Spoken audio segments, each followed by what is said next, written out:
Jansen Harris here with the final play on the Just Good Network. Joining me is Big Kuntry Low. He is affiliated with the Atlanta Falcons Nation. Appreciate you joining me, man. What's up?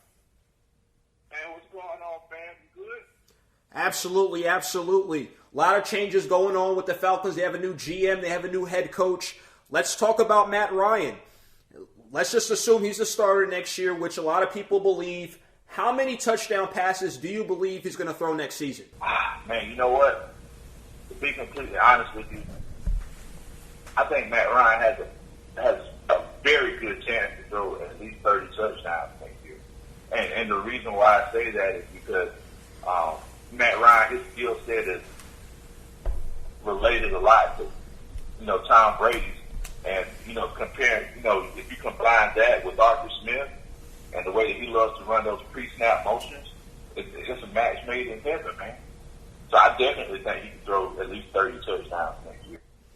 Okay, cool. We've seen in 2020 he threw 26. In 2019 he also threw 26. But 2018 he had 35 touchdown passes. And the MVP year, also the year they went to the Super Bowl, he had 38 touchdown passes and less than 10 interceptions. Let's talk about the Falcons and their running back situation. Obviously, they didn't get much production from Todd Gurley, maybe earlier in the season, but then it was like he was a red zone back, and it looked like he was his knees were kind of shot, and some people thought that coming into this year. That's why the Rams got rid of him. They also have Brian Hill on the roster, got a little production out of him, Ito Smith. But let's take a look at some of these free agent backs. You got James Conner, Tevin Coleman, Le'Veon Bell, Mike Davis, Phillip Lindsay, Leonard Fournette, Kenyon Drake, Chris Carson, Aaron Jones.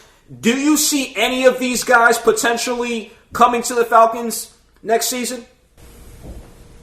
Well, I think that we have the potential to get a few of those guys. Out of all those guys that you named, I honestly like Kenyon Drake the most because, just his age and his skill set with that Arthur Smith offense and that zone run blocking scheme that we're going to continue to run.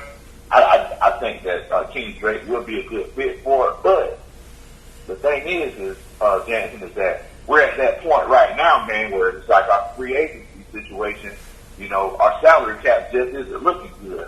It's looking like a penny with a hole in it, man. That's just how hopeless, our salary cap situation is. So I don't know if we have the ability to get any of those guys at this point in time.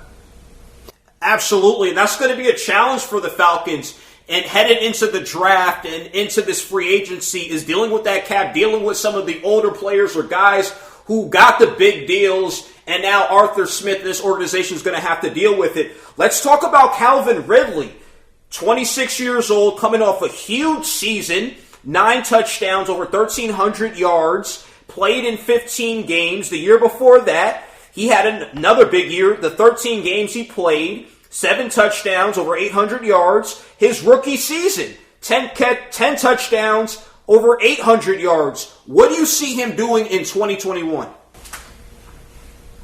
To be completely honest with you, I think he's going to do, around the same thing. 8 touchdowns. I'm thinking at least 1,000 yards. The biggest thing with Calvin is he can definitely produce, but he just like the guy on the other side over there, he has those issues with staying healthy. So, if he can stay healthy, I definitely think he can eclipse 1,000 yards. 8 touchdowns, he's a touchdown machine out there, man. I mean, the way he runs routes is just beautiful. So, I definitely think he has the potential to be successful because at the end of the day, he's trying to get paid too. Absolutely.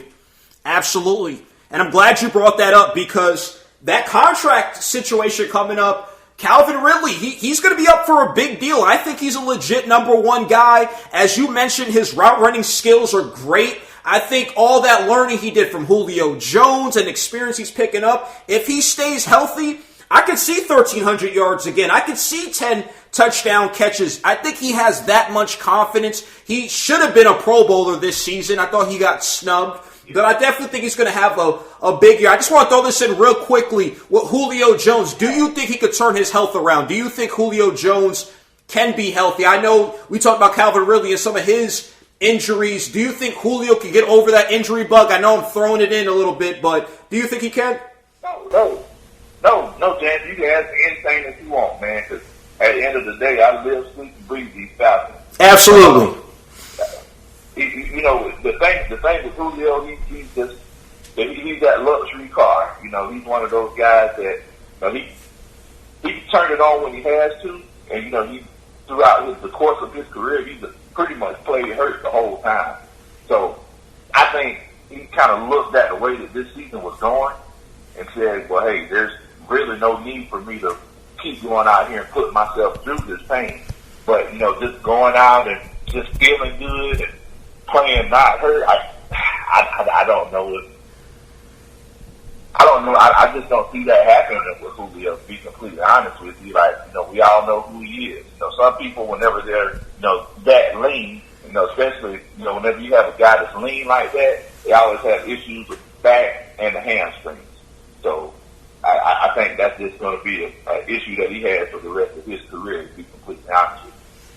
Cool. Hopefully he can stay healthy, but I see exactly what you're saying, especially as he creeps up there with age. But Julio, he's always dangerous. You're always looking at double teams going his way. Thank you for joining me. Follow him on Twitter at Big Low Country, and also follow his YouTube, Big Low Country Sports. Thank you for joining me. Big Low Country affiliated with the Atlanta Falcons Nation. Thank you, man.